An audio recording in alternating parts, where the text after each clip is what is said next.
Ce programme vous est présenté par AXA Assurance, agence Gaborio-Guillotot à Bressuire.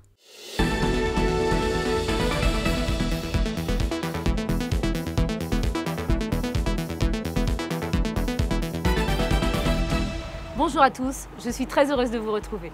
Le bocage bouge dans de nombreux domaines et ce mois-ci, nous avons souhaité mettre en lumière des projets, des entreprises, des hommes qui contribuent à l'attractivité de notre territoire. C'est notamment le cas dans le secteur économique, avec de nombreuses entreprises qui se créent ou qui se développent. Nous évoquerons l'actualité de certaines entreprises du bocage, comme Clase Construction à Bressuire ou l'atelier Série 3 à Saint-Sauveur. Les collectivités ne sont pas en reste. Avec Jean-Michel Bernier, président de l'Agglo de B, et Philippe Brémond, maire de Noailles-les-Aubiers, nous parlerons notamment du projet Val de Scie.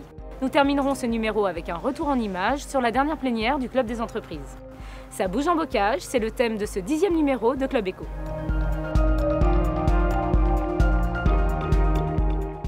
Fin décembre, l'entreprise Duotech a aménagé dans des locaux flambant neufs, boulevard de Thouars à Bressuire. Les 700 m² de ce nouveau bâtiment abritent également la société Satellix, pour un total de 39 personnes. Il donne plus d'espace de travail aux équipes et doit permettre à l'entreprise de renforcer sa présence sur le territoire. Avec ce nouvel outil, les dirigeants envisagent également de développer de nouveaux services en ligne et d'accueillir de nouveaux collaborateurs.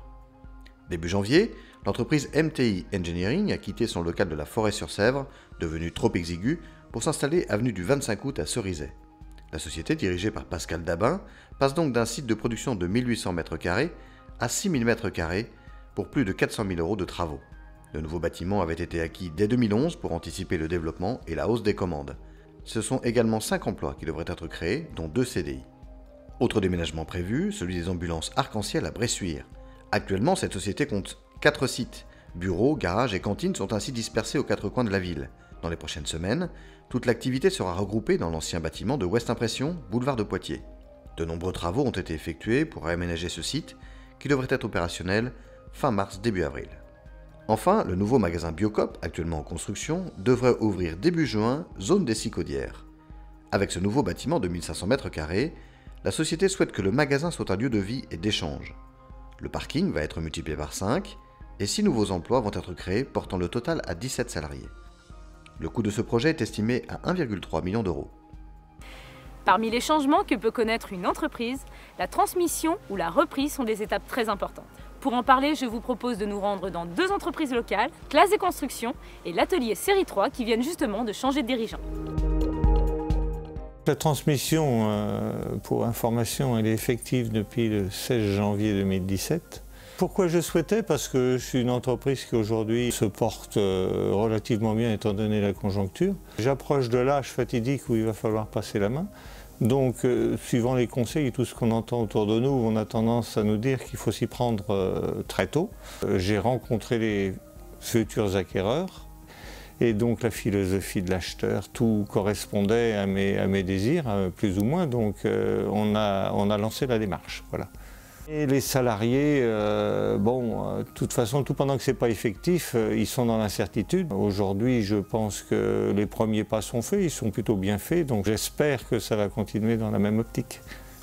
Moi, j'ai été donc dirigeant d'une entreprise bretonne de gros œuvres, une entreprise de 85 salariés, qui appartenait à un groupe dont j'étais le salarié. Et donc à l'âge de 42 ans, j'avais envie de me mettre à mon compte. Je cherchais sur un secteur géographique sud-Loire jusqu'à Niort, une entreprise de 25 personnes, sur un secteur d'activité donc lié aux grosses œuvres.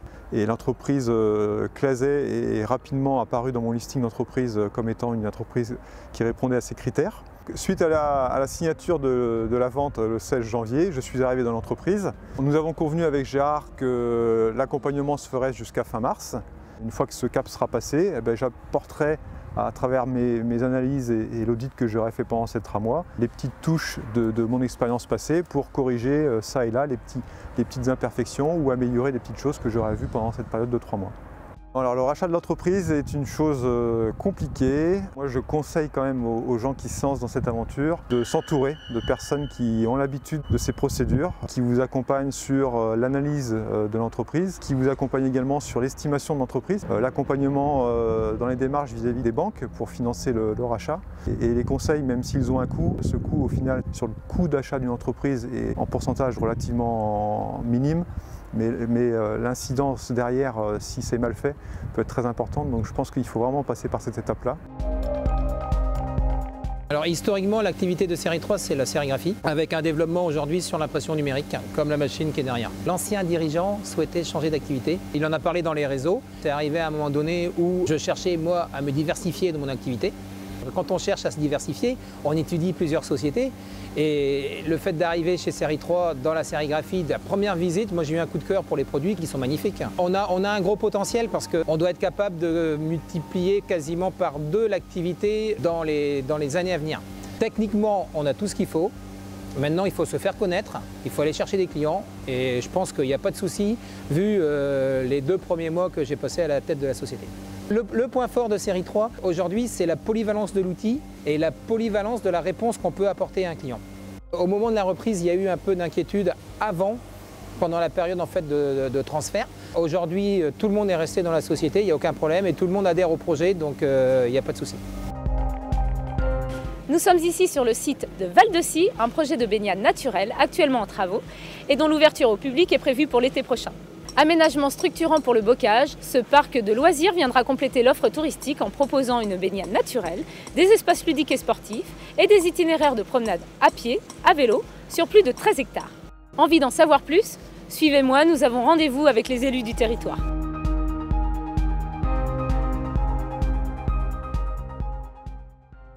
Bonjour messieurs.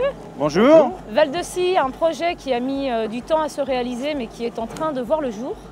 J'imagine que c'est une belle satisfaction pour vous, monsieur le maire? Effectivement, c'est une belle satisfaction, surtout que c'est un projet, comme vous venez de le dire, qui date depuis très longtemps. Aujourd'hui, on est très satisfait d'être présent sur les lieux pour un bel aboutissement dans les mois à venir, puisqu'on sera présent pour l'ouverture telle qu'elle est prévue pour début juillet. Monsieur le Président, pourquoi ce type de parc de loisirs sur la commune de Noailles-les-Aubiers? Mais en fait, c'est lié à 2 éléments. Le premier, c'est la diversification. Habituellement, nous sommes sur des piscines traditionnelles.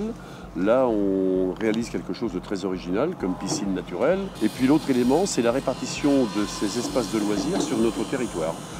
Est-ce que vous pouvez nous donner quelques éléments sur le nombre d'entreprises qui sont intervenues? Est-ce qu'elles sont locales, régionales? Le total de l'opération avoisine les 4 200 000 € et la plupart des adjudications ont eu pour résultat l'attribution des marchés donc aux entreprises locales.